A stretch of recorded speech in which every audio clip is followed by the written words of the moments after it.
Hi hello and welcome நண்பா. இது உங்கள் திரு விலாக்ஸ்.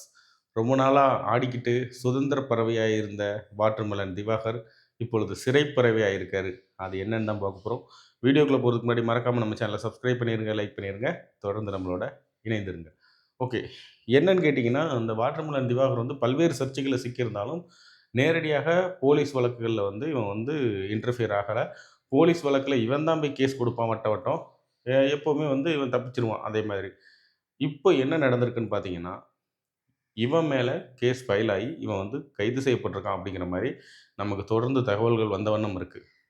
ஓகே. எதனால தான் கைது செய்யப்பட்டான் அப்படின்னு சொல்லி பார்த்தோம்னா, இவன் வந்து நம்ம இந்த கோயில்கள்ல வீடியோ எடுத்த கேஸு, பிளஸ் இன்னும் ஒரு 2, 3 கேஸு ஓகேவா? இந்த கேஸ்கள் எல்லாமே வந்து சேர்ந்து இந்த எஃப்ஐஆர்ஸ் வந்து பார்த்தீங்கன்னா, பொதுவா வந்து போட்டு வச்சுக்கிடுவாங்க கேஸ. உடனடியாக கைது செய்ய மாட்டாங்க. தொடர்ந்து இவங்க ஏதாவது இந்த மாரி கேஸஸ் பண்ணா அதுக்கப்புறம் அரெஸ்ட் பண்ணிக்கிடுவோம் அப்படிங்கிற மாரி தான் அவங்க வந்து மேக்ஸிமம் வந்து போலீஸார்கள் எல்லாமே உத்தேசிச்சு வச்சிருப்பாங்க.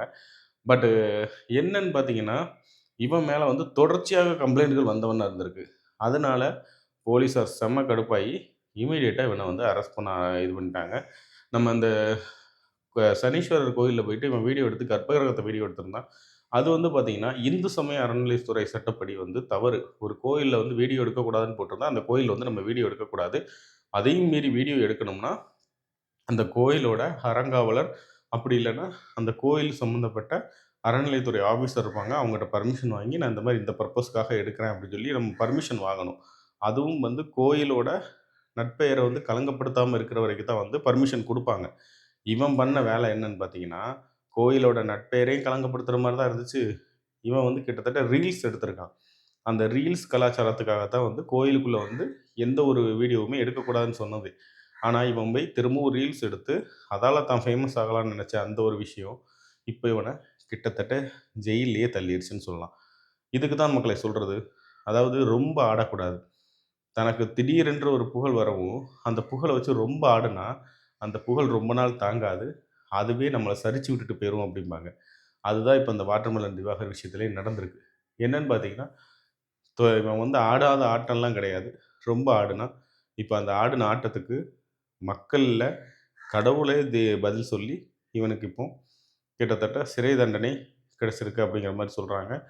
பட் இதோட ஒரு கன்ஃபர்மேஷன் நியூஸ் வந்து எப்ப கைது செய்யப்பட்டான்?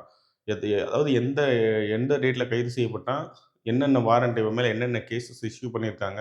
ஒன்லி வந்து அந்த அறநிலையத்துறை கேஸ் மட்டும் தான இவன் இதுக்கு முன்னாடி வெளியில வந்திருக்கணும். இதனால தான் வந்து பார்த்தீங்கன்னா, இவனோட சமூக வலைதளத்தில வந்து இவ்வளோ நாள் வந்து எந்த வீடியோவுமே ரிலீஸ் ஆகாம இருந்துச்சு இவன். ரீல்ஸ் இல்லன்னா அடிக்கடி பார்த்தீங்கன்னா, ஏதாவது ரீல்ஸ் எடுத்து போடுவான்.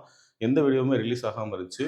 எனக்கு தெரிஞ்ச இன்னொரு சோர்ஸ் என்ன சொன்னாங்கன்னு பார்த்தீங்கன்னா, இல்ல இது வந்து இந்த சின்ன பசங்கள வச்சு வீடியோ எடுத்து போட்டான் பார்த்தீங்களா?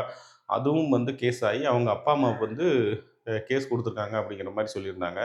ஸோ, தொடர்ச்சியா நம்ம வந்து விசாரிச்சுட்டு, இதில என்னென்ன வழக்குகளின் கீழ வந்து இவன் மேல வந்து கேஸ் ஃபைல் பண்ணியிருக்காங்க அப்படிங்கிறதையும் பார்த்துட்டு, உங்களுக்கு நான் தெரியப்படுத்துறேன். இது உங்கள் திரு விலாக்ஸ். தொடர்ந்து நம்மளோட இணைந்திருங்கள். மறக்காம சப்ஸ்கிரைப் பண்ணிக்கோங்க. அப்பதான் வந்து அடுத்த வாட்டி நான் போடுற வீடியோ உங்களுக்கு நேரடியா வரும். அடுத்த வீடியோல என்னென்ன பிரிவின் கீழ் வழக்கு பதிவு பண்ணியிருக்காங்க, என்னென்ன கேஸஸ் போட்டிருக்காங்க அப்படிங்கிறதையும் வந்து நம்ம டீட்டெயிலா பார்க்கலாம். நன்றி, வணக்கம்.